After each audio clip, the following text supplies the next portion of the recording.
Hi, my name is Tammy and I am the owner of Atta Girl Photography. I am a South Texas high school senior and wedding photographer who also loves shooting sports. If you like the content of this video that we are going to discuss tonight, then I want you to please share it with all of your family and friends so that they can enjoy this advice for planning their wedding. Tonight's topic is how to be a perfect Bridechilla.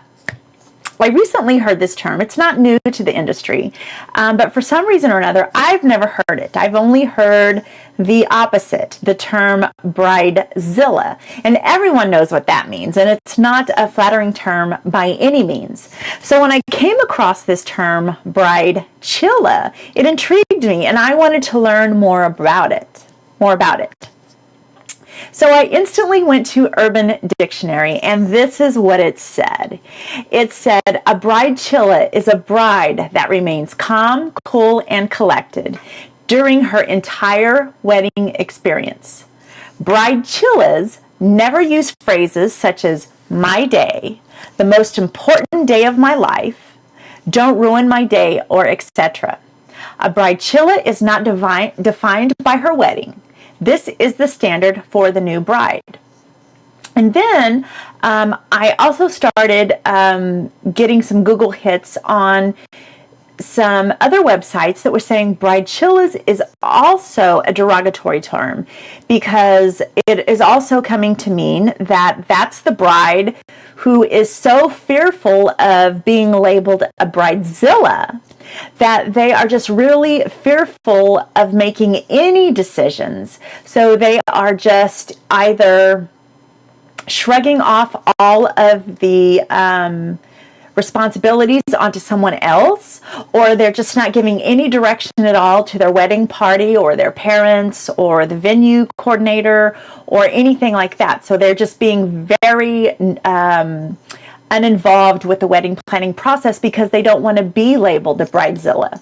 So I am here to give you 10 tips about how to be a proper Bridechilla. Because yes, this day is about you, and yes, it is your day. However, that doesn't give you free rein to be a Jezebel when something doesn't go exactly like you have planned it.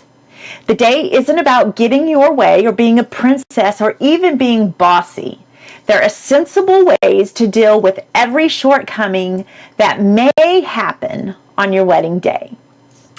And if you feel for some reason that you are just totally incapable of handling all of the mishaps in a respectable way on your wedding day, then my advice to you would be to just hire a wedding planner and let them deal with it and just keep your head wrapped in your veil. So in light of that, here are my top 10 ways to be a proper Bridechilla. Number 1, be prepared to make decisions.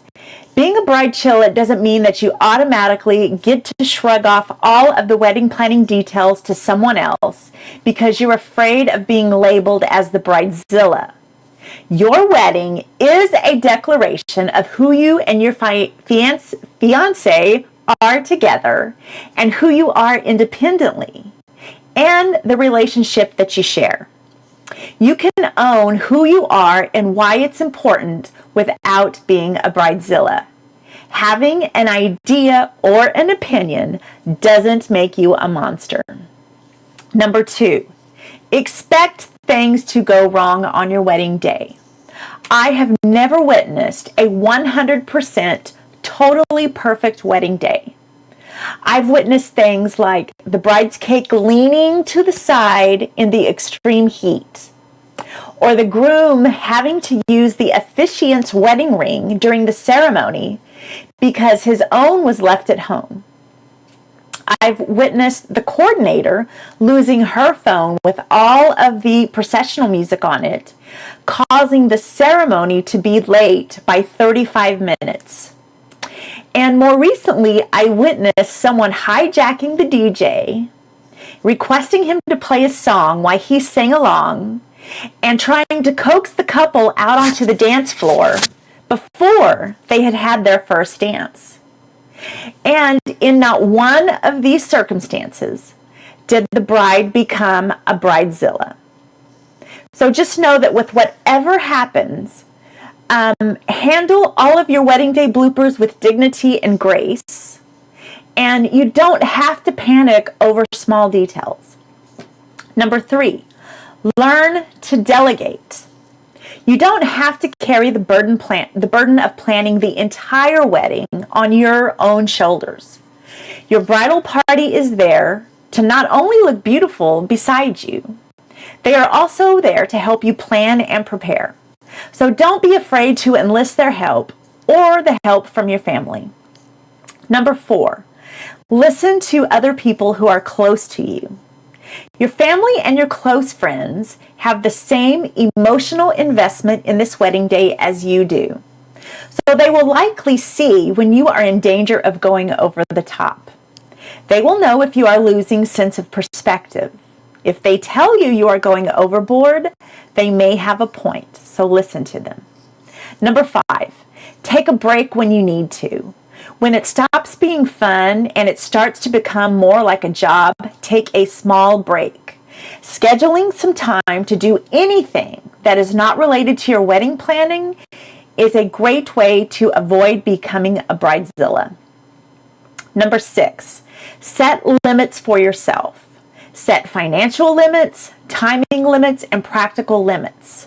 For example, you can decide only to spend 1 hour a week browsing through wedding catalogs or wedding planning websites. You can give yourself a deadline to choose certain vendors. And with regard to financial limits, remember that you don't have to exhaust your entire budget. Number 7, don't compete with other brides. This day is not about competition. Plan the day for you, your fiance, and your families, and that's it. Number 8, don't talk down to any of your wedding day vendors or guests. Treat everyone with respect, no matter what just happened. Number 9, always remember to include your fiance in the plans. This day is also about him. Give him a chance to speak and hear him out. This day is only the start of your marriage. You can't have a great start if you're obsessing over napkins. And lastly, number 10, remember why you're having a wedding. If at the end of the day you are married to the love of your life, then your day was perfect. So with that, there are 10 ways to become the proper Bridechilla. I hope you enjoyed this video blog post tonight. If you like it, please share it. And if you are only following me on Facebook, be sure to check me out on Twitter, Instagram, Pinterest, Snapchat, LinkedIn, Google+. I am all over the place, folks. Please find me everywhere. I share a little something differently all over the place. So good night, and I will see you next week. Bye-bye.